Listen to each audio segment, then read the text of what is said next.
Welcome to I Love My HBCU ? The podcast where we express our undeniable love for HBCUs, but where we are also not afraid to address a few tough questions. So, sit back, learn a little, love a lot, and rep your HBCU. It's another episode and, of course, another reason to love your HBCU. I have Lewis Manley III representing as an alum of Tuskegee University in the house. That's a unique sweatshirt with a Tuskegee to the side. I love it. How are you today, Lewis? I'm doing awesome. How about you? I can't complain. I had the flu not too long ago. I am back from the flu and ready to take on the world. So I feel amazing. So Lewis, I've been sharing recently that I read a recent statistic, which was surprising to me, and maybe because I live in an HBCU bubble on some days. I think it was UNCF that did this study, and it was reported recently that the percentage of people, high schoolers, who know about HBCUs is not as high as I thought maybe it would be at 50%. It's still a lot lower than most people would think. So I want to take this opportunity then, and I'm going to do this all year round. Those who are joining us, especially as alum from their institutions, you tell us, Lewis, if you were speaking to a high school student today about Tuskegee University, be a brand ambassador for a second, brag on Tuskegee University for a second. What would you say about Tuskegee University? Tuskegee University is the best HBCU in the country. And obviously, you would expect that answer with that being my alma mater, but Of here's course. why. Okay. Tuskegee University is the first father cornerstone university to do many things. You had Booker T. Washington, who founded the HBCU in 1881. Actually on July 4th, 1881. So those alum of the University of Tuskegee University, we really don't celebrate, yes, right, 4th of July. We celebrate 1881. So that's just one badge of honor. So many HBCUs followed and created their institutions after Tuskegee University. Hampton University being one of them, another beautiful, amazing HBCU. We call them our sister institution, and they call us their brother institution, Tuskegee University and Hampton University. Tuskegee University was the first HBCU in the country to build a football stadium on their college campus. So many other HBCUs obviously have one now. Tuskegee was the first. Everyone else followed. We are just the first to do many things. You have a pioneer like Booker T. Washington, a household name, who has done all the incredible things of pushing the Black culture forward and showing us how we can work for our own, build our own. The university was built by the students alongside with Booker T. Washington.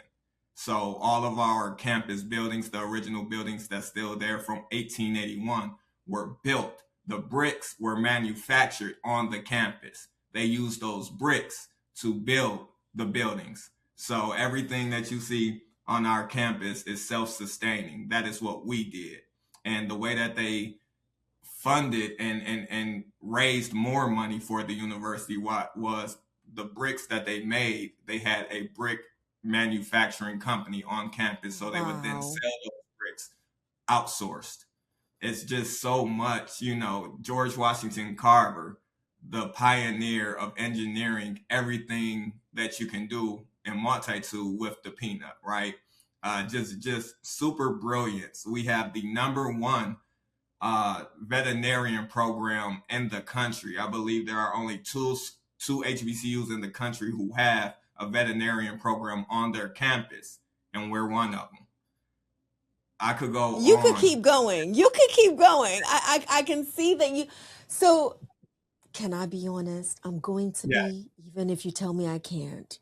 Every time somebody brags and tells me that they're the first of this, I'm snickering slightly in my head. I am. I'm sorry, guys, but I am.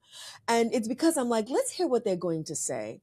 But then you started talking and you gave one first after another, after another, after another, that based on history alone, I think it is impossible not to have pride in Tuskegee University as one's alma mater.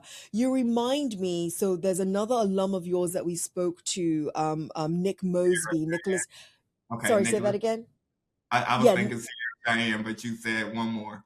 Nicholas Mosby. Yes, So I don't know, I can't recall when Nicholas Mosby went to Tuskegee University, but if you mention Tuskegee University near Nicholas Mosby, his entire world, you see it in his face, you see it in how he responds to you. There's a pride there that and down to the people he talks about during his tenure at Tuskegee University.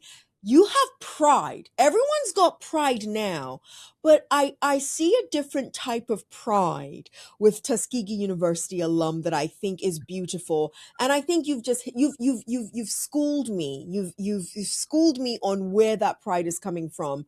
When you know you can say you're the first of so many firsts, that's right. and it's not debatable, how do you not have pride in that? I think Right. that's beautiful. So that's the history. I want you to take us through your first day on campus, and because what I'm trying to do here is give the high school student, or potentially the transfer student from another institution, doesn't have to be from another HBCU, but from another institution who might be thinking about Tuskegee or not thinking about Tuskegee.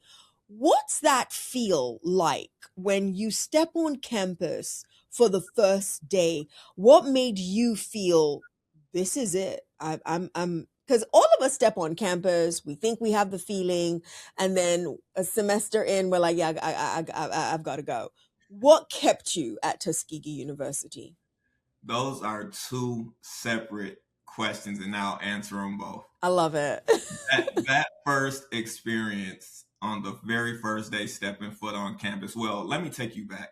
My family on my father's side originated in Tuskegee and still resides in the great city of Tuskegee, Alabama. Wow. That's actually on the documentary, but we'll get to that in a We'll second, get to right? it. And so my father's side of the family originated in Tuskegee, Alabama. So growing up, even though I was born and raised in Detroit, Michigan, born in Pontiac, Michigan, raised in Detroit, Michigan, but we would take family trips from Michigan to Tuskegee to visit our family, my granny who passed away my senior year of high school. We would always take summer vacations.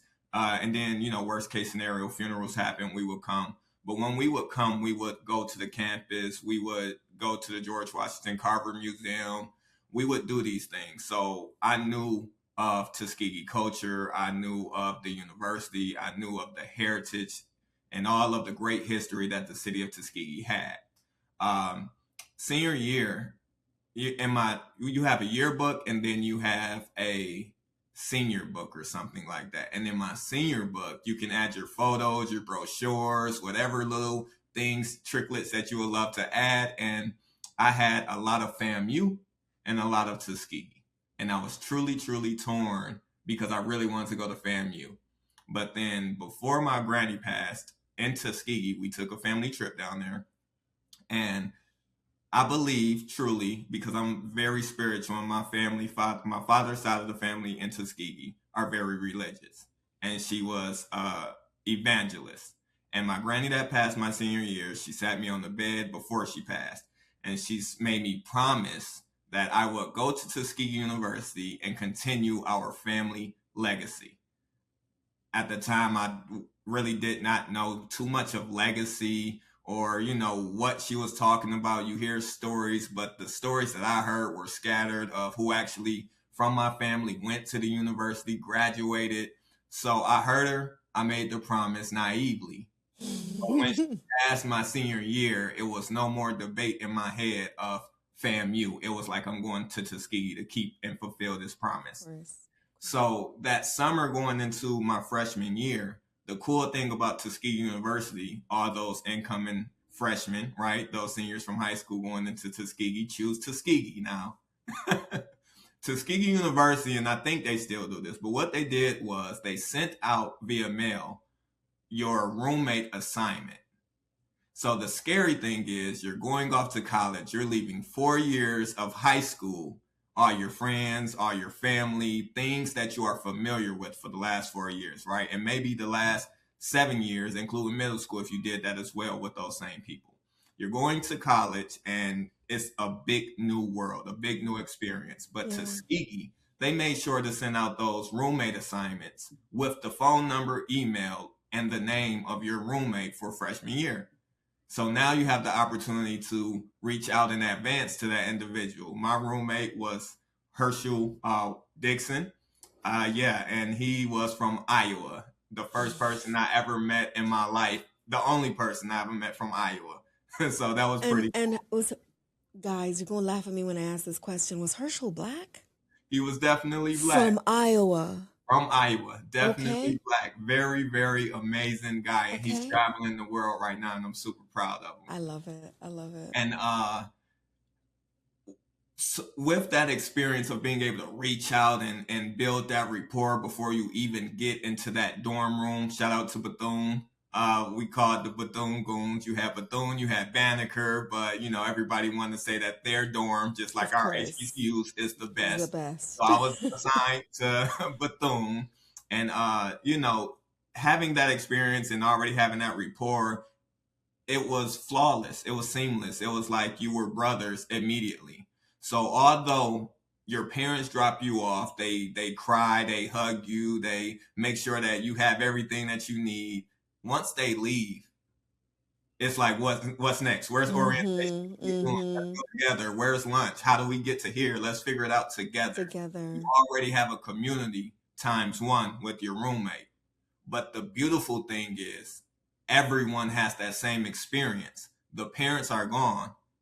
The sophomores, the juniors, they're already there with open arms. I'm sure you interviewed so many Tuskegee people already, and they say we are one big family. Yes, big family. That's the love, that's the energy, and it's real. It's not fake. So all the parents are gone, and it's one big party now. Let's get together. Let's get to know each other. Who are you? And it's really just a beautiful, beautiful thing. So the experience was amazing. I could never forget it, but I did hear that my stepmother cried all the way on the highway. That's what my dad told me. All the way on the highway. As soon as they got on the highway, she cried for about 30 minutes straight. Aww. Is he gonna be okay? Is he gonna be okay? But what kept me at Tuskegee? There you go. Right? Community, family. Every semester, I wanted to quit. And it's not that Tuskegee University is a bad school. It's such a phenomenal school. It's one of the greatest schools. It is the greatest university, HBCU or PWI. Tuskegee University, choose no other, right? But I was always an entrepreneur as I am now, right? And I was DJing in high school, middle school, making money, DJing high school proms, homecomings, etc. Sweet 16s, etc., making my own money. I was a DJ under a few record labels, one in Detroit and one in Atlanta as well, all while I was an undergraduate at Tuskegee. So I'm battling with trying to be famous and trying to go somewhere with a career and not really in love with school. Yes. I'm getting good grades, I'm focused, but I'm not happy. Every time I go home, talk to my grandparents in Detroit, my grandparents, my parents, etc., it wasn't an option to quit. They weren't letting me quit, and I can't go against their wishes. That's just how I was raised. So how I felt, I was going to college for them. Right? That's just what the energy was. That's how I felt. But I'm more than grateful that I did not quit. I finished strong. I got my degree, and it was the best decision that I ever made in my life because that is where I met my wife, who I graduated in 2017. She graduated in 2018.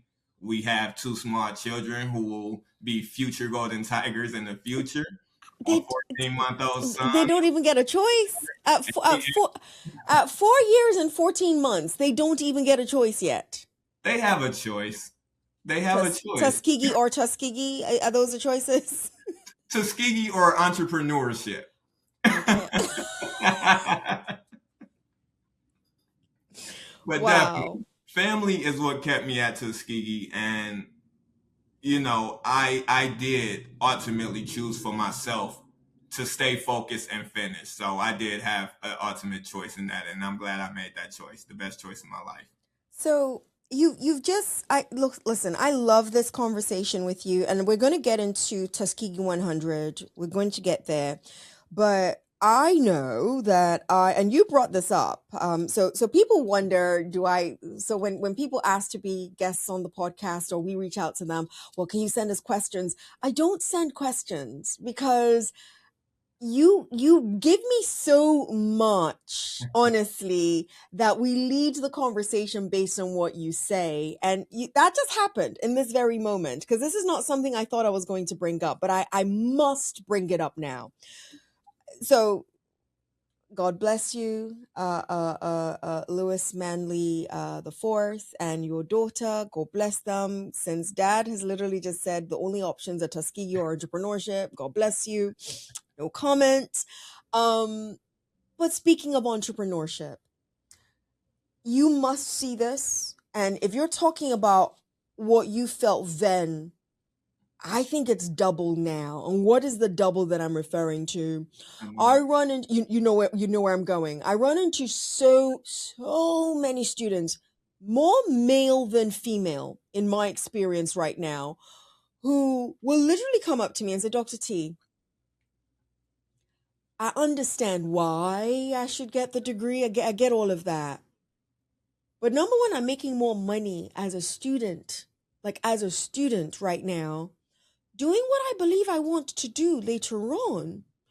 Why should I stay just to have a piece of paper that somebody tells me I need in order to be validated? Some stay, in my experience so far so good, most leave. Now, you told us what made you stay at Tuskegee, but I want to make it bigger than Tuskegee for a hot second. Especially when you are honest enough on this platform saying you weren't happy. You were making the good grades, you were this, you were that, but you weren't happy. And you knew leaving wasn't a choice, wasn't an option based on the upbringing that you had. Well, let's reminisce for a hot second. Let's say your parents were open to it, right? Parents, grandparents, family were like, well, Lewis, we understand. Go ahead, do this entrepreneurship thing. Number one, what would you have done? Would you have chosen to leave? And be honest. I would have left. You Yeah. would. Thank you. Thank you for being honest. Thank you for being honest. So you would have left. Now, I'm going to believe that the Lewis Manley the third that I'm talking to does not believe in regrets. So I Right. don't think you regret not. I don't Not think so. To the students at HBCUs today who are having that dilemma that you just mentioned, and they don't have the voice of mom, dad. I'm putting you on the spot, aren't I? They don't have the voice of mom, dad in their ears, or family saying, you must stay. What would you say to them? I'm just curious. What would you say to them? That's tough because now, because of this docu-series, I'm somewhat right of a figure of the university by the alumni, so it's so tough, right? Because enrollment is everything, and Yeah. we encourage enrollment, and we encourage students to stay in school, et cetera, et cetera, et cetera, right? We love Tuskegee and stay at Tuskegee, but But coming I was from waiting on the but. coming from where I once was, and every single semester, no lie, I was unhappy and I did not want to stay. And if it wasn't for my upbringing, I would have been gone.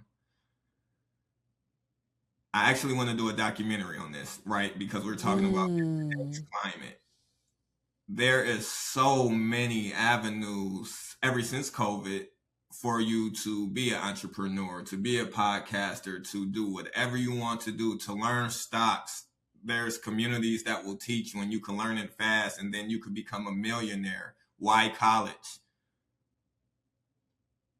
What I will say to my children once they get of age, I'm not forcing them to go to college, right?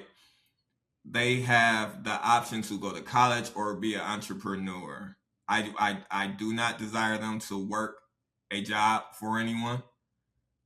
But if they want to go to college, they have to have a clear plan of what major that they will go for and what is the job career that they are going for. So I encourage college for doctors, lawyers, right? Scientists, veterinarians, high paying jobs that will never go away, that the world needs, that your debt that you had because of a degree, you will be able to pay off those student loans and be happy in your career and live a nice lavish life that you dreamed of and be happy and be able to provide for your family. If you do not have, and I'm speaking to those students in college right now who are battling with what I once battled with, and you don't have the parents or grandparents nagging at you about stay.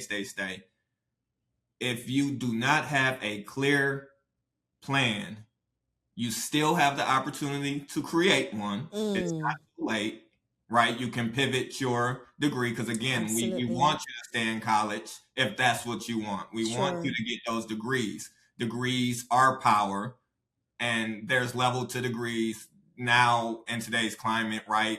A bachelor doesn't hold as much weight as it used to. Now you need that master's, then you need the doctorate. So again, it's not too late if you are battling with leaving or staying, but definitely you can pivot your major. You can change the course of direction and you can go into a different major that will, again, get you to those higher paying careers so that you can afford to pay off your debt. But if you are lost mentally, if you are in college and you're not happy and you do want to leave and there is a burning desire in you to do something else that you know you will be successful at, that you can make a lot of money at, that a degree just simply cannot give you, I truly would encourage leave, be happy, do what's right for you, because you are what matters at the end of the day, and you are doing what you are doing, unlike me, not for the family, but for yourself and your future, which will soon come in the next 2-3 years. Lewis, I'm always grateful when people show up authentically in their responses. I love how you initially struggled. That was rough. That was rough. It was rough. Because of the status that I have now because of the film. Yeah. Absolutely. And I appreciate it, but I don't hear somebody who can't still wear the hat of that status because of the film. It is very clear to anybody listening that your love for Tuskegee is in the blood. Like it runs deep within you.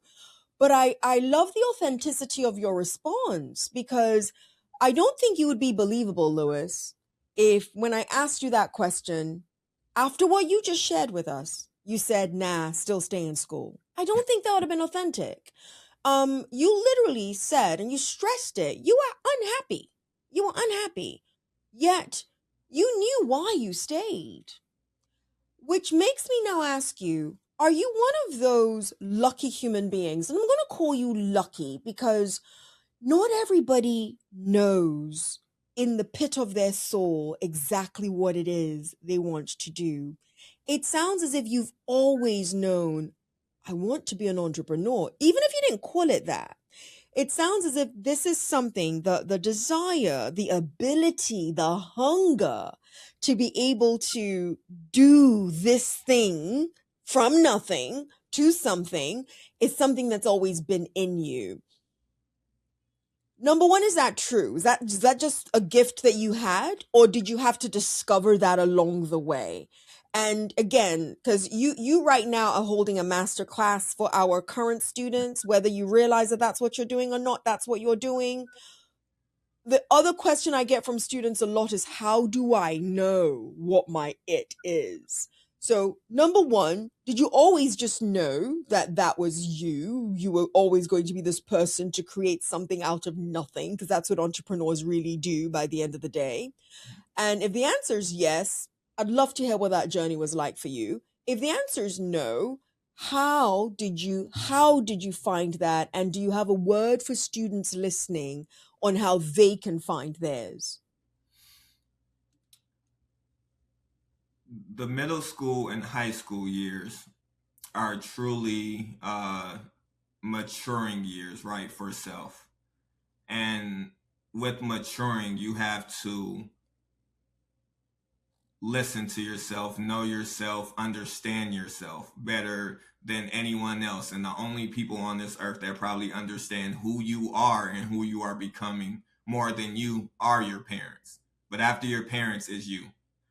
So you have to look and pay attention, not just look deep within, but, which sounds cliche, but you have to pay attention to yourself. What Hmm, I always knew about myself was no matter what I did in life, I wanted to be extremely successful. got it. And I emphasize extremely. So you could say rich, filthy rich, whatever it looks like. I just know I want to be extremely successful. And I'm still chasing that to this day. To me, on the outside looking in, individuals look like, wow, Lou, the guy I went to college with, the guy, he's doing it. He made it. No, according to self, I'm still chasing that extreme success, right? Got it. That fire and Yeah. desire. Uh, you have to know what you want, not what anyone else wants for you. And you have to chase that. Uh, I'm not going to say I'm lucky. I'm just truly spiritual and truly blessed, right?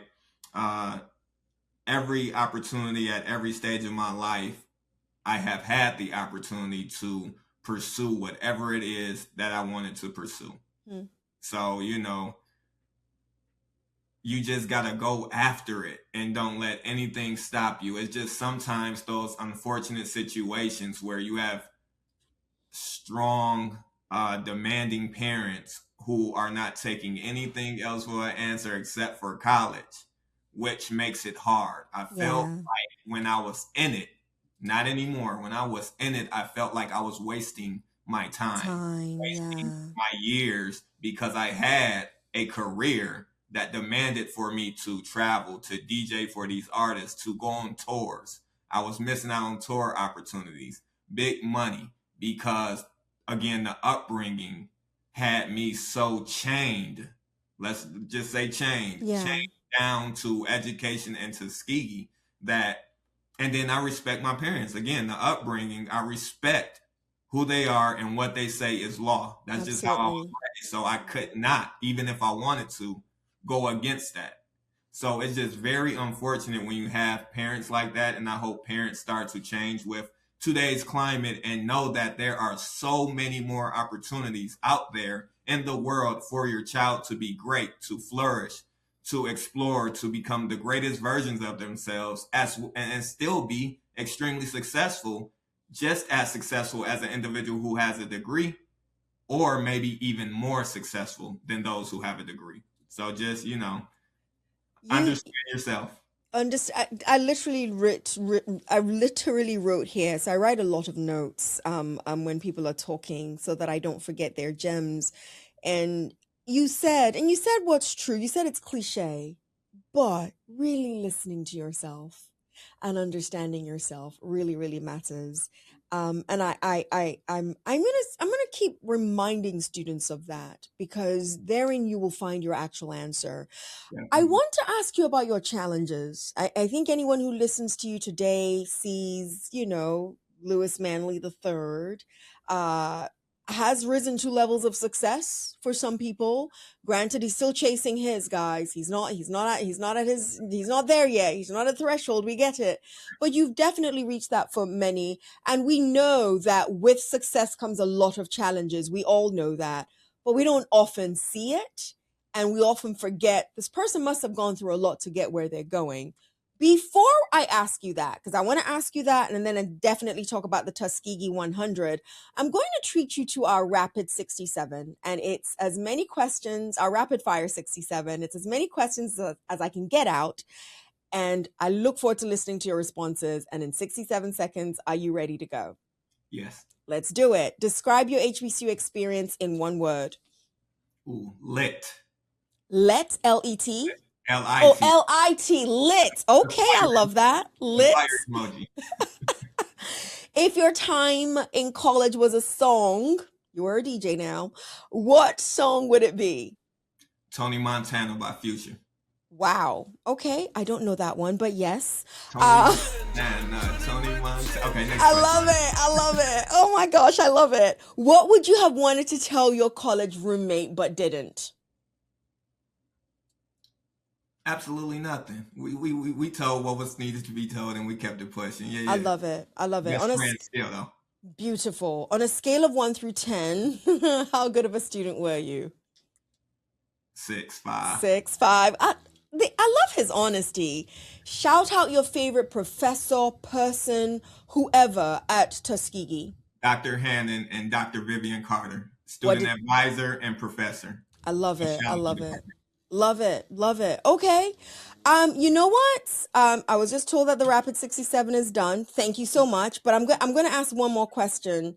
Go ahead. If you could give $25 to every single incoming freshman at Tuskegee University, without asking them to do it, what would you hope they would spend the $25 on?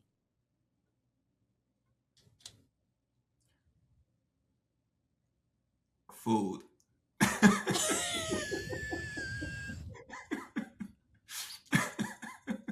What I would hope that they were spending on, right? Is food. So, okay, so anyone who's only listening to us, quickly go to YouTube right now. You've got to watch, like quickly rewind and watch. Because when I asked him that question, he had this look on his face, and then he stopped, and then he smiled, and then he said food.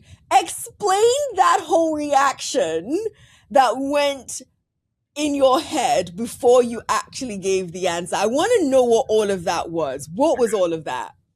So my father, not the richest man, right? And I'm sure he did the best that he could to help along the way during my college years. So when I would call home, I would ask for $50. Just again, knowing my parents, the way I was raised, I asked what I asked for. He gives you exactly what you asked for, not a dollar more, right? So I asked for $50. That $50 he would expect for it to last a week or two. It would last literally a couple of hours, and we would get, and I say we because, right, your roommates, your best friends, your track mates, whatever it is, you would obviously get some food. Let's just say you go to McDonald's, that's $10 gone. You get a little bottle of something, you get a bottle of something. You get a bottle of something, $10, $15, that's gone. What's that, 25? You know, and then there's other things that whatever helps with your anxiety or whatever you need to make it through the rest of the time is what you do. But definitely, if we're talking about $25 and what I would hope that they were spending on is food. That's what the facial expressions are. There's a story there that I can hear that he's not telling, but I'm going to be nosy when we stop recording and ask him what that story is, because there's a story there that I definitely want to hear. Louis, you are the documentarian behind Tuskegee 100 that is currently available on Tubi. What inspired you to do Tuskegee 100? So being an entrepreneur, straight out of college, 2017, my wife graduated 2018. When she graduated, we moved here to, at the time, Sandy Springs, Georgia. Then we went to Buckhead next year, and then now we're in Marietta, Georgia, right? So we've been here 5 years since 2018. And again, I was working for record labels as an A&R and as a DJ, and I was promised these things, and just how God works, they didn't deliver on their promises. You now have to get a job. I worked at Stanley Steamer. Once those individuals did not deliver on their promises, that was one of the times that I quit the music industry. And I've always, again, being an entrepreneur, trying to reach my vision, my goals of extreme success, always recreating myself into something else to get myself to my ultimate goal. So I would create myself as a DJ, a A&R, a producer, and I will always re-enter the music industry and then see experiences of why I hate the music industry. Wow. And then I would quit again. So once they did not deliver on their promises, I quit the music industry. I went and got a job at Stanley Steamer. I was one of the best, guys at the job for several years, but that fire and desire was still eating at me. I was never happy. I was depressed every 6 months. Every 6 months, I would have to reboot my mental state to go into robot mode just to get Wow. through the next and so on, right? One of the last times that I entered the music industry was I spent $12,000 on high-end, high-quality film equipment to shoot music videos for artists, rappers, R&B singers, etc. Again, I saw why I hated the music industry and I quit. But now I'm stuck with $12,000 worth of equipment that I need to do something with to make my money back. Absolutely. So a year passed and we're going into 2022. A year passed and we're going into 2024. And I had no clue on what I was going to do with all this equipment, how I was going to make my money back. I was driving and God spoke to me. Again, I'm very, very spiritual. I talk to God maybe 7 to 10 times a day, right? 20,000 times a year. And God only probably speaks back maybe 3 times a year, but I'm grateful for each one of those 3 times, right? It's always powerful. I was driving 2024 in January. And God spoke to me and he said very loud, very clear. For those who are not spiritual or think that I'm a little crazy, I'm going to just explain it to you what that experience is like. You have a subconscious. This is the way my experience is. I can't speak for anyone else. I have a subconscious, which we all know you're deciphering through your thoughts and trying to figure out what's what. But when I hear God's voice, it's very loud, very clear, and it's nothing like my subconscious. So that's how I know it's God. I was driving, God spoke to me and he said, Lewis, Tuskegee University's homecoming is coming up in November of 2024, which is the 100th year of anniversary of their homecoming since 1924. Do a documentary. I heard it. I thought about it. A week passed. I called my father. I said, this is what God told me. Should I do it? He said 3 things. 1, if you don't, you'll regret it. 2, if you don't, it won't get done. And 3, if you don't do it, someone else will, and you'll hate yourself for it. He said, lastly, when God tells you to do something, you have to be obedient and do it. And that was the end of the conversation. I picked up all my knowledge in my head, put it down on notes, put it down on paper, started to write out and script out what I saw the vision would look like for a documentary is what God told me to do. But I took God's words and turned a documentary, which is 1 episode, and turned that into a docu-series, which is 8 episodes. A docu-series could be anywhere from 2 to 3 or 4, but I definitely turned it into 8 episodes. And I'm super grateful that God told me those words to do this film. And he knew that so much would come, so many opportunities, so much exposure, so much greatness would come from me doing this film, right? Not just for me or self-gratification, but for how the university could benefit from it, how the student body could benefit from it, how HBCU culture, others could benefit from it. So when people ask what was the inspiration, It wasn't like I just had a thought one day or something triggered me and I saw and I got excited like, wow, I should do a docu-series. I can never take credit for being inspired to do the film. It was God who told me to do it, and I did it. Wow. Oh, I've got a lot of questions. um, what's been the greatest challenge in getting it done? He said, ooh, what's been the greatest challenge in getting it done?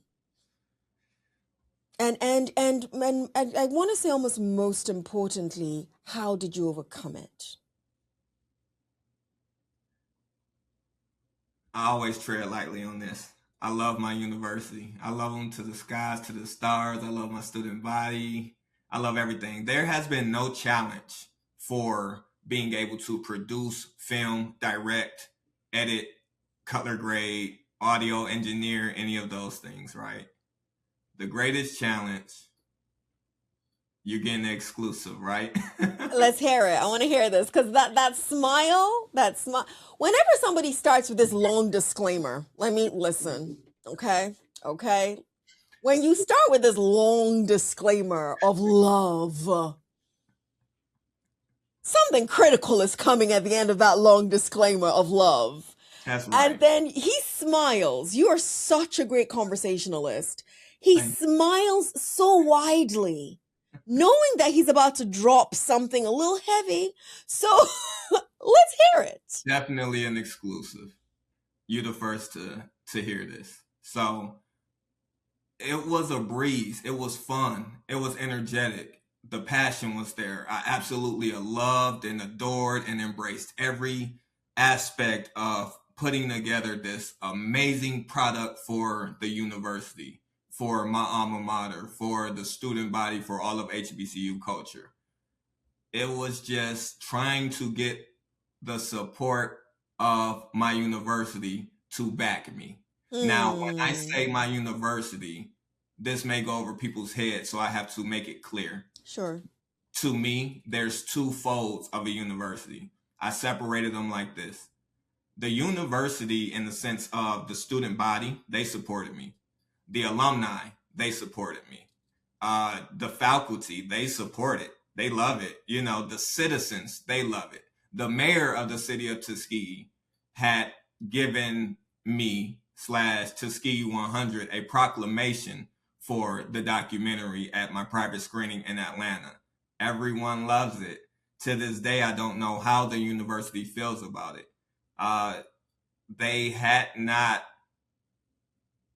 verbally, uh, loudly, or to my face or privately supported the film. So I don't know. I don't know. But what I do know is that when I hear amongst conversations with other alum of other HBCU institutions, it's somewhat of a thing that HBCU alum, after we have put all of those hard sweat, tears, equity, finances into our beloved institutions that we love with every fiber in our body, you know, sometimes, and I'm not going to say all the time, but the stories I've heard, they really don't pour back into you as alum. They only pour into the student body. Now, that's amazing for the student body, but, you know, where does that, and I hope I'm only speaking right now, not to incoming freshmen going into an institution. The institutions love you. We alumni love you. Everybody loves you. It's I'm talking to institutions, HBCUs, and I'm talking to the alumni because I know that this is a continuous thing that continues to happen. We hope as alumni, if I just have a voice right here on your platform speaking to other HBCUs, we hope and pray that you guys start to accept the alumni, embrace the alumni, listen to the alumni voices, hug us, embrace us, love us as if we were still those babies, you know, when we came freshman year onto your beloved campus. You know, we are the ones alongside of these institutions. When I say we, I'm speaking of the alumni who pour into these freshmen and the, you know, these incoming freshmen and these seniors out of high school to steer them and tell them We're the boots on the ground who are alongside the right admissions department. We're not taking any credit for what Of they do. course. They do work. But us alumni, we go off, we get married, we have children. Our children, because we bring them back to homecoming, see the love, see the family, see the camaraderie. From ages 3 to 18, that's all they know is Tuskegee. Now you have future generations, endless Facts. future generations who are coming to your institution because of who? Us, the alumni. You know, some may say you're putting your foot in your mouth. I truly don't think that I am, right? I'm just speaking from a pain point Mm. of how things need to get better. We are already in a climate and today where, right, we have a president in the White House who is trying to hide and discredit our African American contributions to America, trying to take away uh, uh, the pilots of World War II, right, the Tuskegee Airmen, out of the history books of the Air Force, things like that, right? So why would our culture ever be against our culture when we need to stick together? History has shown us that, and that is something that we still battle with today. It's something that is not necessary. It does not need to happen, and it can be fixed and resolved. I'm not the only one that feels like this. Thousands of conversations amongst other alumni from other institutions, and it's a common denominator. It should not be. It should not exist. We alumni love our institutions. All we do is pour into you. Please pour back into us alumni. I I I do not think that you're putting your foot in your mouth. I don't. And you are accurate in stating, because I get to hear it a lot, thanks to this platform, even when they won't say it on air, they will definitely say it the minute we stop recording, that your sentiment that you just expressed, one person said it the best. It seems after we leave, the best relationship they want from us is how much money we can give back to the institution. And there is lack of a nurtured relationship beyond donations. And I think many forget that that nurtured relationship can look very differently depending on the person. And then, as you know, and listen, Lewis Manley III will become that gentleman that has got a celebrity status associated with him someday because of the work that you're doing, that will now have Tuskegee wanting to align themselves a lot closer to you. And the commentary I've heard from a lot of alum is, why do you wait till then? By the time you wait till everybody else is calling my name, when you should have been the first one supporting me, calling my name, I now don't feel any real obligation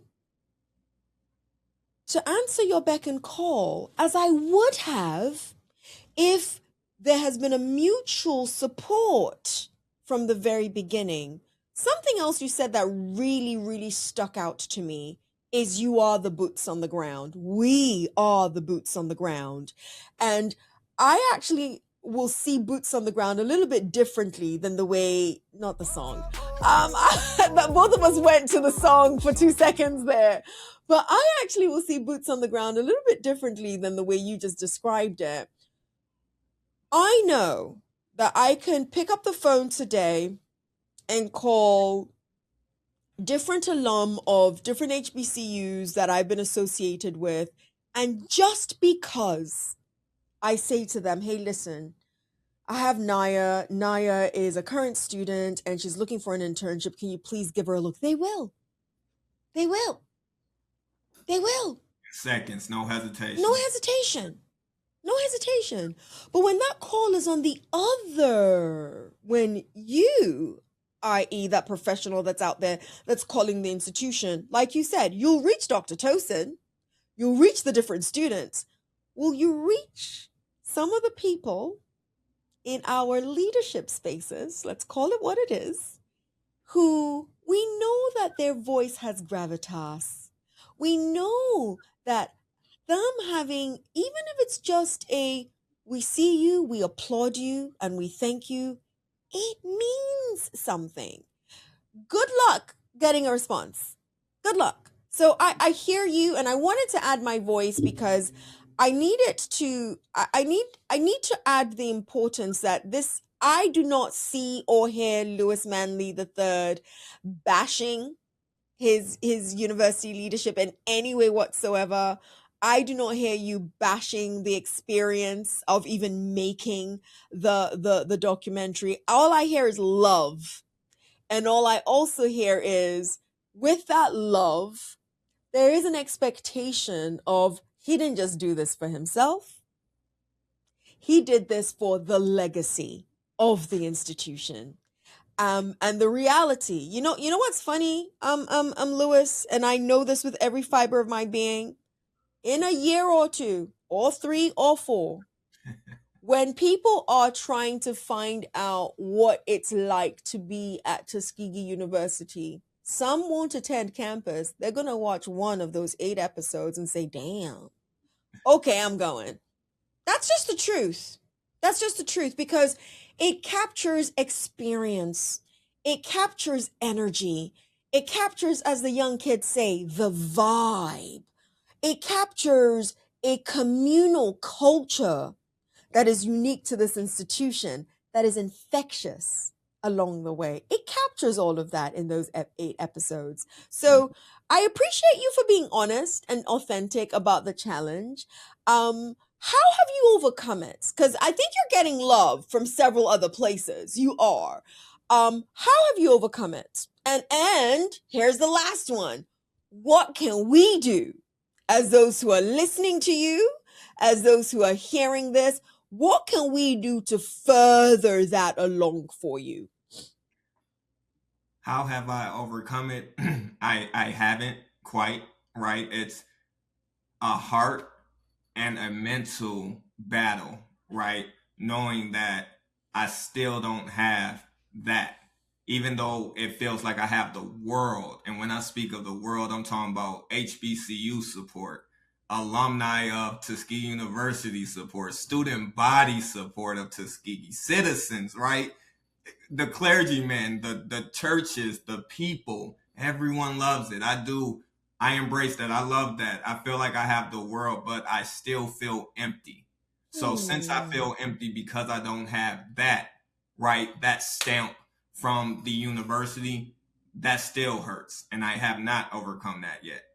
I could shed a tear now, but I won't, right? You got to keep pushing, keep working, keep grinding, keep marketing, keep promoting. So Yes. that's what I'm doing. But what I would love for everyone to know is that this is a 100% independent film. And with that, all of the amazing marketing that everyone loves from the Tuskegee 100 Instagram page and socials, that's all grassroots. That's all grassroots. No paid advertisements. That's just viral content that you all Hmm. love. And I'm truly grateful and thankful for every share, every like, every send out, every watch, every stream. Because my favorite saying, and everyone knows it if you've been following, this film will only be as big as we alumni, the student body, the citizens, and HBCU culture make it. Black cinema lovers, right? African American culture. It's going to take each one of us to send it out, to share it, to tell the next individual to go watch it, how amazing that the film is. So that's what I need. And the beautiful thing about that is it's free. It costs Yeah. you no money, Nothing. no Absolutely. money to tell the next person or send it out or share it of how good Tuskegee 100 is. And that's me saying that it's amazing. That's all the IMDb reviews saying it's amazing. But I never want to put words in anyone else's mouth. But Absolutely. if you are out there and you do feel the same sentiment as I and others that Tuskegee 100 is amazing, then that's what I need you to do. That's how you support. And please continue to watch, stream, and share to the next family member and friends. So I did not go to Tuskegee University, let's be clear. All right. However, However, I love what you are doing. I Thank love what you have done. And my appeal is to every high school tour manager, every HBCU tour person. We see them on our campuses month in, month out, year in, year out. Gather a group of high school students together. I don't care if it's one episode, I don't care if it's two episodes, I don't care if you watch the entire docu-series, and let them watch this and actually please take down their reviews of exactly how they felt about it and post it. Post it, tag Tuskegee 100, tag Lewis Manley III, because the reality is the more of us, those of us who did not also go to Tuskegee University, who appreciate that somebody did this to capture what culture could look like through the eyes of one HBCU, it absolutely matters. Lewis, I appreciate you. I love it when I've got these really, really amazing guests like yourself. I love all the guests. I really, really do. But I'm a nerd and I'm a geek. Anyone who knows me well knows this about me. So when we're able to have conversations that delve into the nuts and bolts of things, and then I have a guest like yourself who is authentic with every single response that they give me, it makes my day. So you have quite literally made my day. you. Thank Thank you. Is there anything? There's got to be something that you're like, Toastin's going to ask how I met my wife and hey, what our special date was. Listen, I'm not gonna put words in your mouth, but is there something that you're like, it would have been nice for me to share that? Please bless our audience with it before we leave. when we continue to speak to high schoolers, high school counselors and principals out there across the country, right? It's something that I really don't like to share much, but it's amazing, it's beautiful, and it's powerful. I don't really like to share it much because, again, I don't have the support or backing of the university, so it almost feels as if I'm trying to use it, Mm. or to something as if, but the reality is, right? The admissions department of Tuskegee University, when we speak about recruitment, when we speak about enrollment, when we speak about the proof and numbers, before I started Tuskegee 100, this is 2025, 2024, going into last summer when I looked up the numbers before fall, the enrollment numbers were 2,999. No, that would be not the summer. That was 2024, fall 2024, okay? Fall 2024 before I started the docu-series. The enrollment for that freshman class was 2,999 for that school year of 2024. The summer, okay. The summer going into 2020 of this past summer, so we're talking March. The Mm-hmm. admissions department of Tuskegee University reached out to me, and they have all of these recruitment events, right, to continue to get enrollment increased for their institutions. That's their entire job, right? And they saw the trailers that I was releasing for Tuskegee 100, and they saw the benefit and the power that it could have. So they reached out. They said, hey, we're having this recruitment event in Georgia. We would love for you to be a part of it. It's going to be 500 plus students and their parents. We would love for you to create a short video, a sneak peek trailer to show to these students and their parents snippet inserts from Tuskegee 100. It wasn't released yet. Parts from the docu-series of alumni in the series talking to these students, telling them why we have the number one homecoming in the country, as well as why they should choose Tuskegee University over every other HBCU in the country. I created a 9-minute video. There were 4 breakout sessions of these students and their parents coming in. I would talk to them, hype them up, tell them who I am and what I've created. I would show them the video. After the 9-minute video was done, there was a QR code. The QR code would have 3 questions: name, date, city, your high school that you attend. Second question: did you enjoy this recruitment event held by the Tuskegee Admissions Department? 3, what was your biggest takeaway? 4 questions. 3, what was your biggest takeaway from this recruitment event?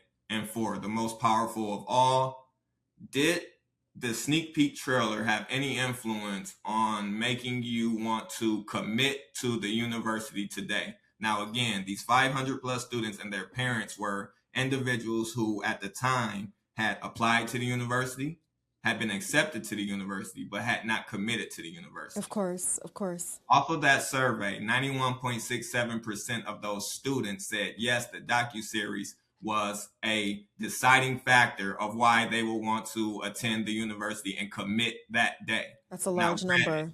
We're going to pause here, and I just wanted to be known that the Mr. and Mrs. Tuskegee of the university was there.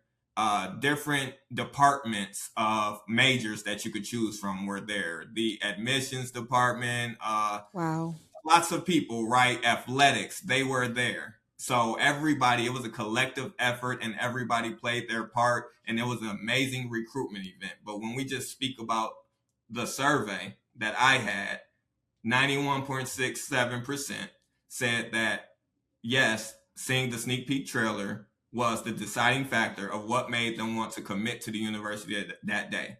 91.67% of those commits matched up from my survey to the admissions numbers of those who committed to the university today. It gets better. Months pass by, and a little birdie tells me that not only 91.67% that day from that recruitment event, but that directly led to the largest yield numbers in over a decade. Meaning, those 91.67% who committed at that recruitment event are on campus right now. On campus, yeah. Directly from that recruitment event on campus right now. So it goes further. I started to get email blasts from the universities, and they do not say anything about Tuskegee 100, and I don't need the credit. It's just beautiful to see. But when it goes from somebody telling you something in your ear and then to seeing on an official email blast from the university that says, now the enrollment is 3,666 when it was 2,999 with the biggest yield numbers in over a decade, that's just beautiful. Yeah. And all I would like the world to know is Tuskegee 100 has a direct impact on allowing high school students out there to see, just as you stated, how beautiful Tuskegee is, the camaraderie, the love, how we embrace each other, the family, the vibes, safe community, the place that you would want to be, not even to mention the heritage, the history. Yes. So it's deep. Why Tuskegee? The question is, why not Tuskegee? Why not Tuskegee? Choose Tuskegee over every other HBCU in the country. And shout out to every other HBCU in the country. But he's rocking hard for Tuskegee, guys. Listen, he loves the rest of us, but it's all Tuskegee for him. It's all Tuskegee for him. Listen, Lewis, I could listen to you talk about this all day. I think that more entrepreneurs actually would do themselves a good service by getting in touch with you. Start by watching this episode. Listen to what Lewis has to say about his journey. Your journey is one that I think has been fueled by conviction more than anything else. And here's what I do know. That unsettling that you feel with regards to the lack of support of university leadership, there will come a time when it won't matter. It will. I don't want to promise that there will come a time when the support will come because I can't speak for them. I can't. But there will come a time when it will matter less. I think it matters so much right now for you. This was a labor of love. It is very, very clear listening to you that this was not driven by any selfish reason. It wasn't driven by any, I'm going to get this back for me. It was purely driven out of almost an obligation to the love that you have for Tuskegee. I froze and I wrote 91.67% down. Um, I love it when the data matches up to what it is people are saying. And no matter what the institution via leadership acknowledges or does not acknowledge, you've got the data to show a direct link between A and B. And I appreciate that. I really, really do. Listen, I hope so many human beings call on you to have a conversation with them. You are a great conversationalist. Thank I you. hope a lot of HBCUs, I know you're talking about Tuskegee. I get it. I understand that. But what I love is there is an element of what you present in the docu-series. Again, element that you Mhm. will see at different HBCUs. And that is the way we see our traditions and cultures on our different campuses. And for that reason alone, I think it is worthy for you to be invited to different HBCUs to talk about what this was like for you to create. I really hope those calls come in. Lewis Manley III, could you please leave our audience with a parting word or short phrase on why you, not just Tuskegee, Lewis, okay? Not just Tuskegee, on why you, Lewis Manley III, love HBCUs. I love HBCUs because it's a place where we can find ourselves. So again, I feel truly that middle school and high school years are the years for you to start to mature and to find yourself. Again, pay attention to yourself in those years. But even if you had not found yourself yet and you're a high schooler and you're about to graduate and you're going into college, it's still not too late. College is truly the time to reset if you hadn't already and find yourself. Lock in on your vision, lock in on your goals, lock in on your dreams, lock in on your education, your aspirations.